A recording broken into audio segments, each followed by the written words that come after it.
Mensagem do dia no Espiritualidade, Sete Raios e a Grande Fraternidade Branca. A mensagem de hoje foi extraída do livro Coração, Signos de Agni Yoga, da Agni Yoga Society. Quando eu vos chamo a aspirar para mim, isto significa que um momento perigoso surgiu no meio da batalha e que a unificação dos corações se faz necessária. É impossível imaginar uma vitória completa no infinito, mas, em compensação, uma derrota é igualmente impossível. Frequentemente, um médico transfere a dor para um outro lugar, a fim de convencer o paciente da sua relatividade, mas a cooperação não necessita tal exemplo. Quando os construtores do grande plano são chamados, não pode haver relatividade. Quando a hora é perigosa, o coração dói. Pode-se pensar em várias causas, mas a base da angústia e do alarme é um só, precisamente a parte austera da batalha. Seria impossível imaginar uma batalha como um avanço sem obstáculos. Assim, nós permanecemos em guarda e apelamos aos cooperadores para que se mantenham unidos. A convulsão do mundo é como uma convulsão do coração. Nada pode compelir os ameaçadores e abandonar seu assalto. Assim também, nada pode libertar o coração sensível de seu temor, quando algo precioso se acha sujeito ao assalto. Mas é necessário avisar a todos para que não se aterrorizem, pois enquanto a formação for cerrada, nada poderá penetrá-la. Mas o tremor do coração é inevitável, não somente na torre, como também por toda parte onde haja dedicação. Distinguamos este sentimento das influências atmosféricas, as quais até durante a tensão não podem produzir aquela ação que os reflexos psíquicos proporcionam. Eu afirmo a quietude tanto quanto possível, pois nós estamos vigilantes. Elogiai os médicos que no início de qualquer doença receitam um forte remédio tônico, e tarde demais para vencer uma doença quando o coração já se debilitou. A tarefa do médico é discernir o começo da doença e para combatê-la injetar novas forças. Portanto, antes de mais nada, nós chamamos atenção para o almíscar, mas não há quantidade suficiente desta preciosa substância para todos e, portanto, nós chamamos mais uma vez atenção para as plantas que entram na alimentação dos animais almiscareiros. Certamente esta composição será mais fraca, mas mesmo assim ela fornecerá uma substância curativa que poderá ser usada amplamente. Assim, pode-se evitar o principal inimigo da humanidade, todos os narcóticos. Não é difícil encontrar a composição dos alimentos dos animais. Além disso, pode-se achar o meio que permita evitar a matança. Dever-se-á prestar atenção ao suspiro espasmódico característico que acompanha certas elevações espirituais. Também bastante características são as sensações que parecem formigas caminhando sobre a pele, no momento da comunhão conosco. Durante as experiências para descobrir a energia psíquica, ambas as sensações encontrarão seu significado. A velocidade numa transmissão ininterrupta iguala a velocidade da luz. É característico comparar todos os domínios do fogo. Assim, pode-se discernir analogias notáveis, as quais podem convencer sobre a unidade dos fundamentos. Para onde deve a pessoa voltar-se se os sinais unificadores são mostrados de todos os lados? Se aqui na Terra não aprendemos a discriminar as propriedades do útil e do prejudicial, onde então poderemos adquirir tal experiência?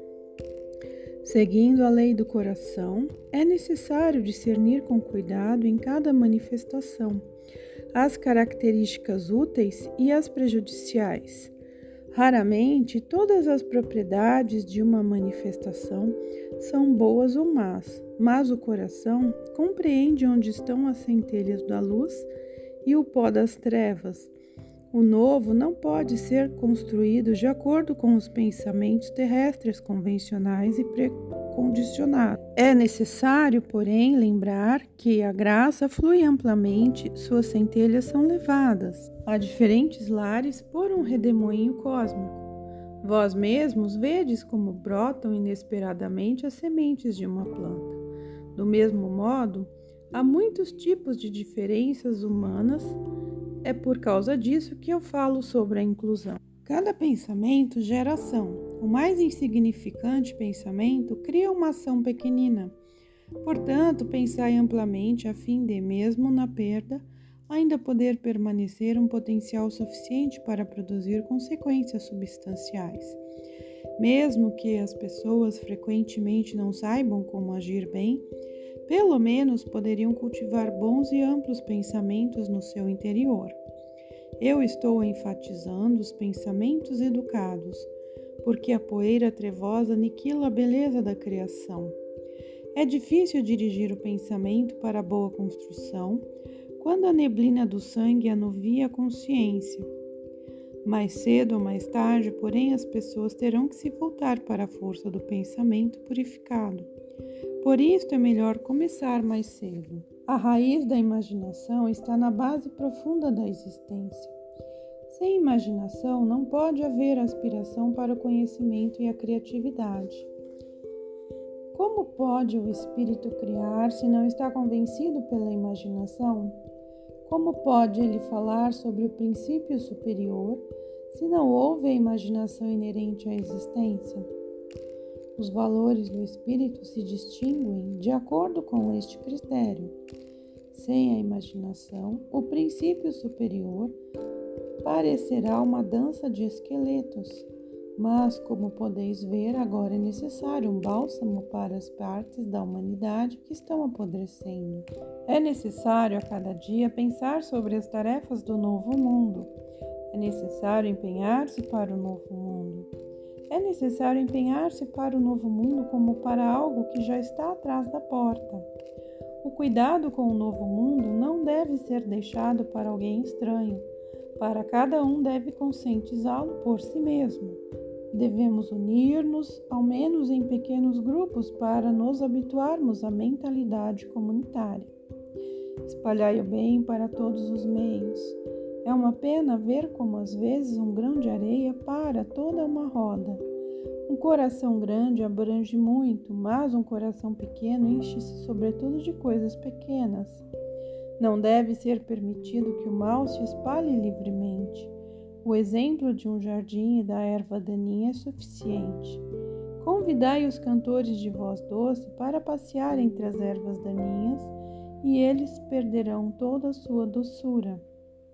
Mas os guerreiros do bem, ao seguir seu caminho, não esfriarão. Que o coração julgue onde está o começo do bem. Eu vos peço para não ver na comparação entre o bem e o mal uma divisão arbitrária, pois os limites entre o bem e o mal são tão sinuosos que não estão sujeitos às medidas terrestres. A dificuldade principal é que o mundo sutil se aproxima muito e exerce uma influência constante, mas suas esferas inferiores, sendo caóticas, tentam destruir cada grupo consciente criativo, de modo que as mais elevadas manifestações estão especialmente poluídas pela imundície. A leitura dos pensamentos provém do conhecimento direto. Não a magia artificial, nem o esbugalhar dos olhos, nem a posição das mãos, mas sim o fogo do coração é que liga os mais sutis aparelhos. Além disto, há duas dificuldades.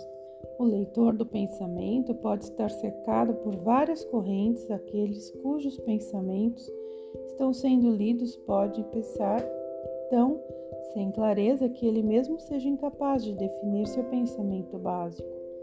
Entretanto, a leitura dos pensamentos é instrutiva, não só como um fenômeno para a consciência contemporânea da humanidade, mas também como uma pesquisa científica física sobre a transmissão das correntes. Há tantas experiências significativas aguardando sua vez, todos vós já conheceis as manifestações luminosas. Entretanto, a origem destas luzes ainda não foi investigada por nenhum cientista. Serão estas manifestações ópticas puramente visuais ou quimicamente espaciais? Talvez a condensação desta energia possa estabelecer o começo da nova iluminação. Todos esses fenômenos pertencem às investigações da energia psíquica. Por que pensar que a humanidade esteja destinada a limitar-se a um só tipo de energia cósmica chamada eletricidade? Podem existir muitos canais para a manifestação das energias, mas por certo é mais conveniente que as pessoas prestem atenção primeiro ao seu próprio microcosmo, o coração, no qual dormem todas as energias do mundo. Se existem a clareaudiência e a clarividência, deve existir também o clareolfato. Certamente, na manifestação da energia psíquica, o clareolfato tem significado especial. A energia não somente se condensa no aroma, mas provoca aquela inalação espasmódica sobre a qual já falei. É instrutivo recordar como a antiga sabedoria modificava-se da maneira estranha, degenerando-se em rituais absurdos. Quando se lê sobre os costumes do Egito, China e de outros povos antigos, sobre o costume da saudação por meio de cheirar e do inalar, é difícil perceber nisto a memória sobre a energia psíquica, preservada desde raças desaparecidas. Mas mesmo agora, um conhecimento direto, despertado, mostra a essência da atmosfera circundante. Isto não é uma questão de aroma, mas precisamente de essência.